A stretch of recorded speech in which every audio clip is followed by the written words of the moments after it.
বিসমিল্লাহির রহমানির রহিম। নাহমাদুহু ওয়া নুসাল্লি আলা রাসূলিহিল কারীম, আম্মা বা'দ।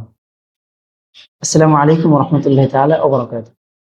আমি গতকাল আপনাদের কাছে একটা ভিডিও শেয়ার করেছিলাম মুহররম মাসের আশুরা রোজা সম্পর্কে, যে আমরা রোজা কোন দিন রাখবো, কয়টি রাখবো এবং রোজার ফজিলত কি আছে। আজকে আশুরার দিনে আমরা কি করব আর কি করব না, অর্থাৎ আগামীকাল 10 মুহররম, এই দিনে আমরা কি করব, আমাদের করণীয় কি এবং আমরা কোন কাজটি করব না এই দিনে। প্রিয় দর্শকবৃন্দ, মুহররম মাস আসলে আমরা বিভিন্ন ধরনের অনুষ্ঠান ও কর্মকাণ্ড দেখতে পাই। বিশেষ করে আশুরার দিন অনেক জায়গায় মানুষ শোক প্রকাশ করতে গিয়ে বুক চাপড়ায়, নিজেদের শরীরে আঘাত করে, রক্তাক্ত হয় কিংবা ইয়া হুসেন বলে সাহায্য প্রার্থনা করে। কিন্তু একজন মুসলিমের করণীয় কি? চলুন কোরআন ও সহিহ হাদিসের আলোকে আমরা নিজের চোখে একটু দেখি এবং কানে শুনি। নাম্বার 1, নিজেকে আঘাত করা ইসলামে নিষিদ্ধ। নিজেকে আঘাত করা ইসলামী শরিয়াতে একদম নিষিদ্ধ। আল্লাহ তাআলা বলেন, ওয়ালা তাকতুলু আনফুসাকুম ইন্নাল্লাহা কানা বিকুম রহিমা। অর্থ, তোমরা নিজেদেরকে ধ্বংস করো না। আল্লাহ রাব্বুল আলামিন বলছেন, তোমরা নিজেদেরকে ধ্বংস করো না, নিশ্চয়ই আল্লাহ তাআলা তোমাদের প্রতি পরম দয়ালু। সূরা আন-নিসা। নিজেকে আঘাত করা, রক্তাক্ত করা বা ক্ষতি করা ইসলামের শিক্ষা নয়।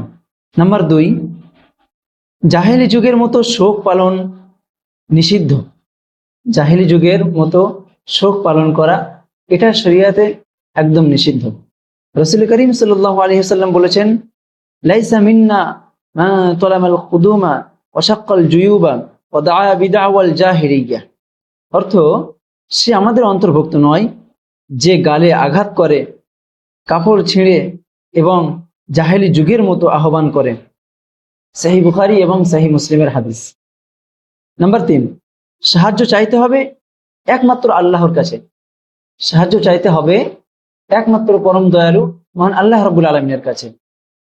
আল্লাহ তাআলা বলেন, ইয়্যাকা না'বুদু ওয়া ইয়্যাকা নাস্তাঈন, সূরা ফাতিহা।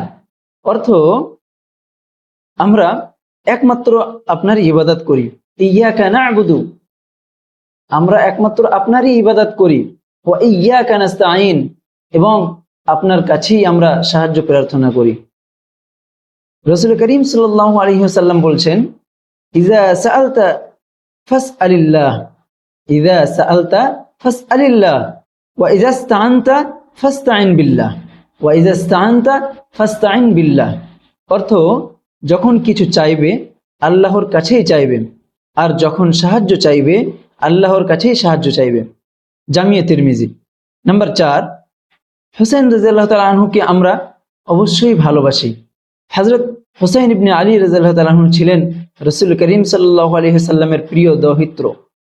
তার শাহাদাত মুসলিম উম্মাহর জন্য অত্যন্ত বেদনাদায়ক ঘটনা।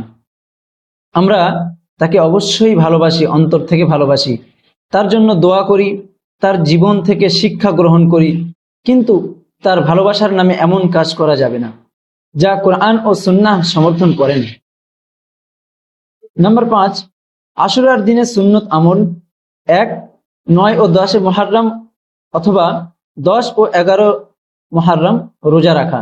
অর্থাৎ আজকে 25 তারিখ, 25 তারিখে যারা রোজা রাখতে পেরেছেন, অর্থাৎ 9 মুহররম, আলহামদুলিল্লাহ।